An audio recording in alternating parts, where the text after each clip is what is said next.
5 o'clock now and I just got up from a nap. It's been a while since I've gone for a run, so I just want to get in a run before we have to go off for dinner with the kids and the family.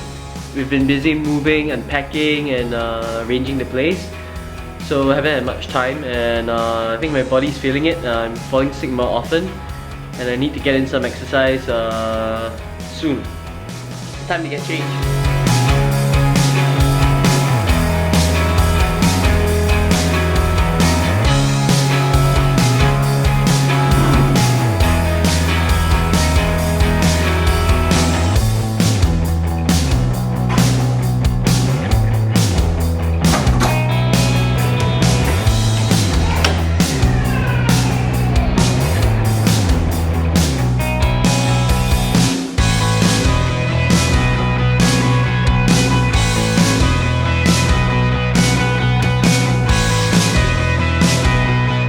Just finished my run, took a quick 20-minute run. It's the first time since I've run for a couple of weeks now, so wanna take it slow. I just ran down the road over here, all the way down to the junction, cut through the reserve, all the way there, and then one round again back down the road. I want to do something a little different today. I'm not gonna show the usual stuff of us going out and having our family outing, but I want to take some time to maybe say some things to the kids.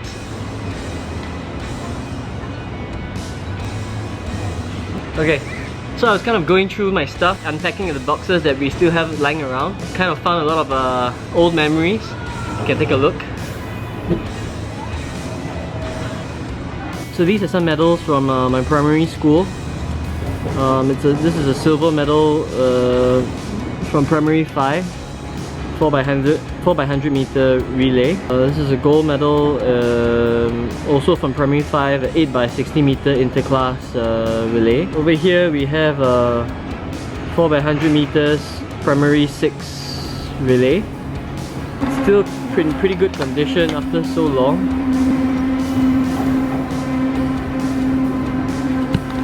Although the cover is falling apart. And I also have the old badges. I was a prefect in primary school, both years in primary 5 and primary 6. And I don't know if you guys recall this, those of you born in the 1980s, then I guess you also went through this phase whereby we had to do this young scientist badges. You do a couple of stuff like collect plants, leaves if you were a young botanist, and in my case as a young mathematician, then you had to kind of I guess solve problems and stuff like that. Or as a young astronomer, then draw a picture of the solar system and so on. So in primary school I did a lot of things. I did track and field, cross country. I tried out a couple of the badges in terms of the Young Scientist Awards. I was also a prefect in primary 5 and 6, and yeah, it was a good experience for me, having done quite a wide variety of activities. And I think it set the foundation for me to want to keep trying out different things in the rest of my life. Let's take a look at my memorabilia from secondary school. So these are the old badges. I think this was my very first badge from ACS. You can see it's already falling apart, and it has the original kind of color without this gloss covering that you can see over here. I think this is the newer one. It has this, like, I don't know, acrylic or some sort of covering over it. So this is the Distinction Award for, what is this again? For the choir, yeah, Honours Day Distinction Award. This is the Interclass Relay in Secondary 4, the silver. And this is the Inter-Services Medley Relay Open. We got a bronze. And this is our graduating class plaque, I guess. Small little medal medallion. So in secondary school then, I was more involved in the choir. Can't tell, right? Supposedly I sing pretty well, so I was more involved in the choir and less, and a little bit in track and field, but not so much. I guess my mentality was that I was going to go into the army in a couple of years' time, so I didn't want to do an activity that was more in the physical side, because I just wanted a more rounded kind of experience. So I felt that I would choose to do a more cultural curricular activity, and then as opposed to a more physical activity. So after ACS, then I went on to ACJC. So here's the badge over here.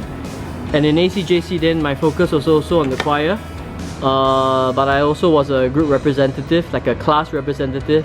When the class needed something, then I would be kind of their go-to person. So after junior college then, for us in Singapore then, it's time to go to the army. In BMT then, my focus was again to get into OCS. Luckily enough then, I guess I was good enough to get into OCS. This is the emblem of OCS. There's the sword as well as the torch. And you can see the motto at the bottom: to lead, to excel, and to overcome.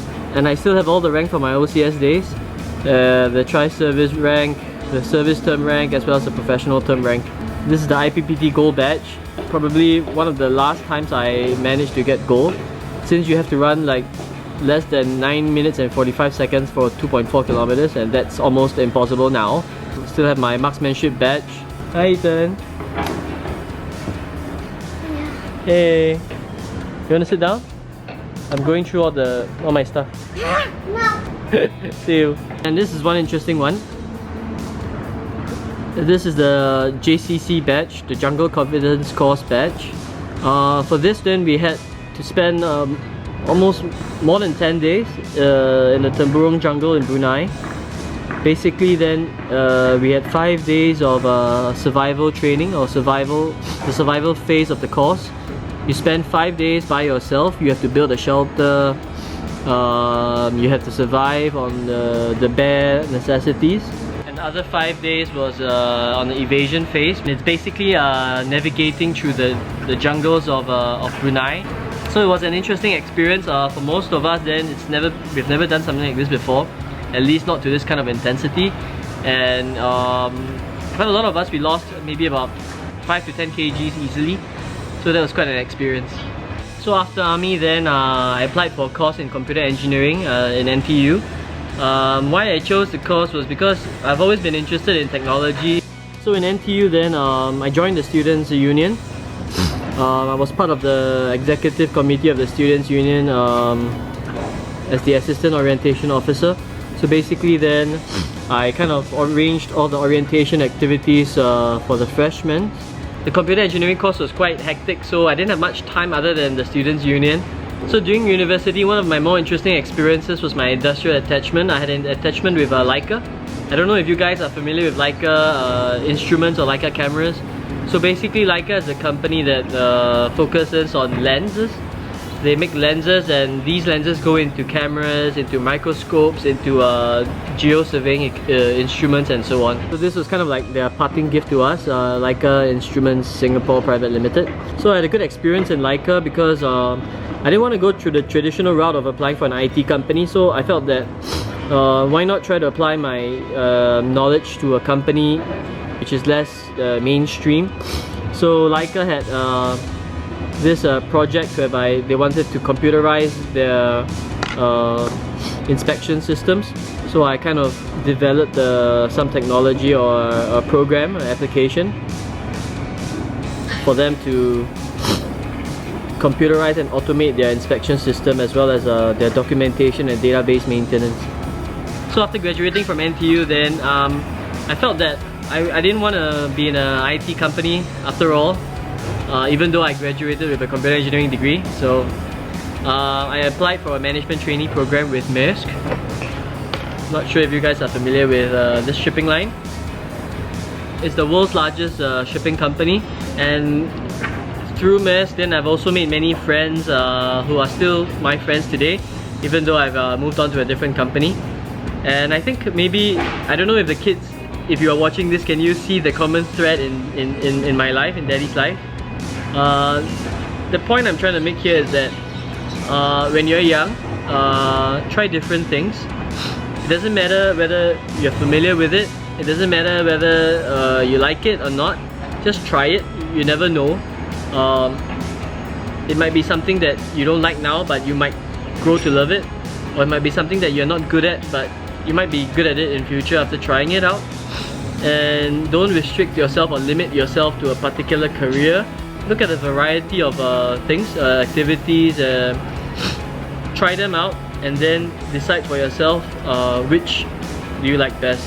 So don't limit yourself, don't limit your horizon, and hopefully when you guys are old enough to understand this message, it'll make sense.